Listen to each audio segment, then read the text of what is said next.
The sad thing about a disaster is that it can sometimes strike you when you least expect it. These chilling photographs shows us what it looks like before something awful happens. In this video we count down 5 chilling photos and their backstories.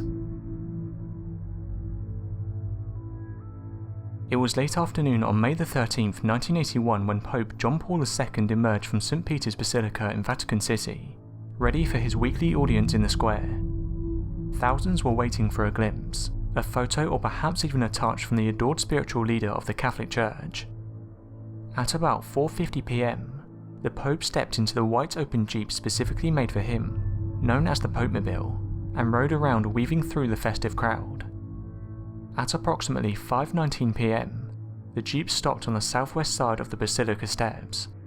Hands, cameras and crosses extended from the crowd, and so did a gun. Shots rang out. In an instant, Pope John Paul II clutched his chest and slumped into the arms of his aides as a bright red stain slowly extended across his white cassock.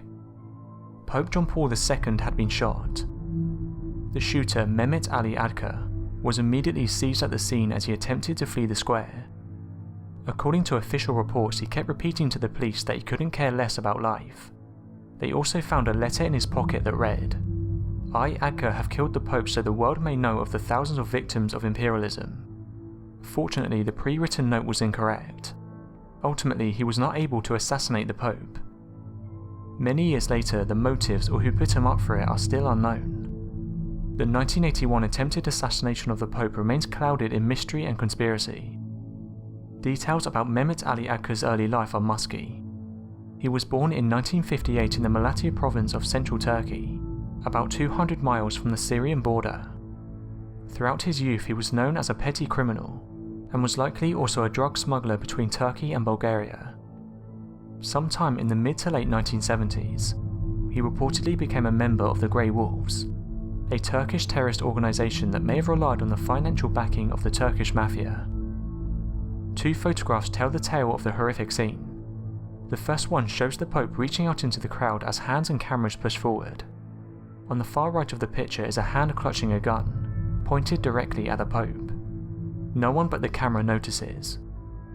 The second image, undoubtedly taken a few moments later, shows the Pope slumped into the hands of his aides. People are crying and screaming in the background as his aides struggle to hold the Pope up. It was determined that 4 bullets struck the Pope, though sources vary. 2 in his abdomen and 2 in his left arm and hand. 2 other bullets had gone into the crowd and injured 2 women, both of who would eventually recover. The Pope was rushed into hospital and immediately went into surgery. Before being put under anaesthesia, a nurse quoted the Pope as saying, "How could they have done this?" The surgery lasted 5.5 hours, and surgeons were able to remove at least one of the bullets. Later, the doctors would say that the Pope was very lucky. While the injuries were serious, the bullets had missed vital organs and blood vessels. They would announce before the night was over that they were very hopeful that the Pope would recover and stay with us. 4 days after the attempt on his life, the Pope made a public statement forgiving Adka and asking the world to pray for him. NASA's Space Shuttle Challenger accident was a devastating tragedy that killed 7 astronauts and shocked the world on January 28, 1986. An inspection of the launch pad revealed large quantities of ice collecting due to unusually cold overnight Florida temperatures. NASA had no experience launching the shuttle in temperatures as cold as on the morning of January 28, 1986. The coldest temperature of a previous launch was 20 degrees warmer. The disaster claimed the lives of all 7 astronauts aboard, including Krista McAuliffe, a teacher from New Hampshire who'd been selected to join the mission and teach lessons from space to school children around the country. It was later determined that 2 rubber O-rings which had been designed to separate the sections of the rocket booster had failed due to cold temperatures on the morning of the launch.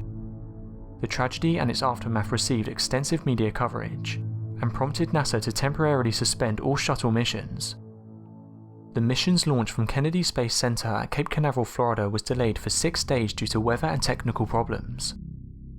The morning of January 28th was unusually cold, and engineers warned their superiors that certain components, particularly the rubber O-rings that sealed the joints of the shuttle's solid rocket boosters, were vulnerable to failure at low temperatures. However, these warnings went unheeded. and at 11:39 AM Challenger lifted off. 73 seconds later, hundreds on the ground, including the families of McAuliffe and the other astronauts on board, stared in disbelief as the shuttle broke up in a plume of smoke and fire. Millions more watched the wrenching tragedy unfold on live television. Within instants, the spacecraft broke apart and plunged into the ocean, killing its entire crew. 10 years after the Challenger tragedy, 2 large pieces from the spacecraft washed ashore on a Florida beach. The remaining debris is now stored in a missile silo at Cape Canaveral. The story behind this picture was that on Sunday the 19th of June 1966, an old retired couple from Canada decided to visit the Queen's house due to the much speculation and hype of being haunted. While he was standing near the Tulip Staircase, the old man took a picture of it, and when it was later developed, there was a ghostly figure ascending the staircase in pursuit of a second and third other ghostly figure on top of the staircase, which is not quite clear in the photo. The camera roll was examined by researchers, and they found no evidence of any kind of tampering done with the roll. At the time, the photograph was taken between 5:15 PM and 5:30 PM. The old man's wife claimed that she was standing with him, and confirmed there was nothing on the stairs. The staircase itself was closed with a rope and no admittance sign. Strange shadowy apparitions and unexplained noises of footsteps have been constantly reported near the Tulip Staircase, by both staff and visitors. There has also been sightings of a pale woman who has been seen wiping blood from the bottom of the staircase. She is believed to be the ghost of a maid who came over the highest banister and died at the foot of the stairs 300 years back. One can also sometimes hear creepy disembodied chanting of children which seem to be coming from within the Queen's house. In February 1993, 2-year-old James Bulger was abducted and murdered by 2 10-year-old boys, Robert Thompson and John Venables. James Bulger went missing while out shopping with his mother. Thompson and Venables led James away from the shopping centre while his mother was in a nearby butcher's shop. The picture captured on CCTV of James Bulger being led away by hand was to become one of the most infamous images of the case. After murdering James, the boys left his body on a nearby railway line, where it was discovered 2 days later. The investigation was led by Detective Superintendent Albert Kirby. After their arrest and throughout the trial, the boys were known only as Child A and Child B. In November 1993, Thompson and Venables were convicted of the murder of James Bulger.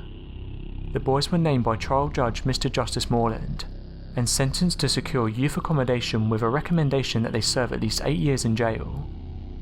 In June 2001, Thompson and Venables were released on life license and given new secret identities. In 2010, Venables was sent to prison for violating the terms of his license of release, and was released on parole again in 2013. The details of the murder that emerged during the trial shocked many people, and led to public outrage, particularly in Liverpool. After abducting James, the boys had walked him for 2.5 miles. They were seen by 38 people, some of whom challenged them.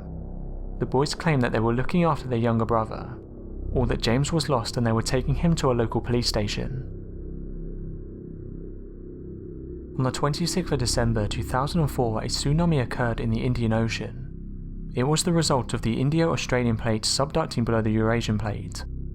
It was caused by an earthquake measuring more than magnitude 9. The earthquake caused the sea floor to uplift, displacing the sea water above.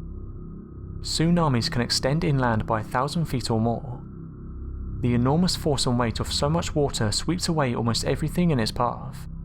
As many as a third of the people who died in the Indian Ocean tsunami were children. Many of them would not have been strong enough to resist the force of the water.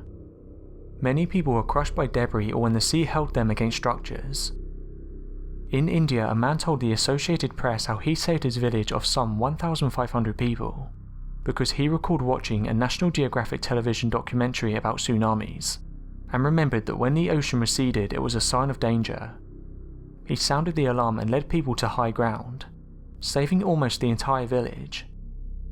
Experts say that a receding ocean may give people as much as 5 minutes warning to escape to high ground. That may have been enough time for many of the people who were killed by the 2004 tsunami to save themselves, if only they knew what to do. Somehow the animals also seemed to know the disaster was imminent. Many people reported that they saw animals fleeing for high ground minutes before the tsunami arrived. Very few animal bodies were found afterwards.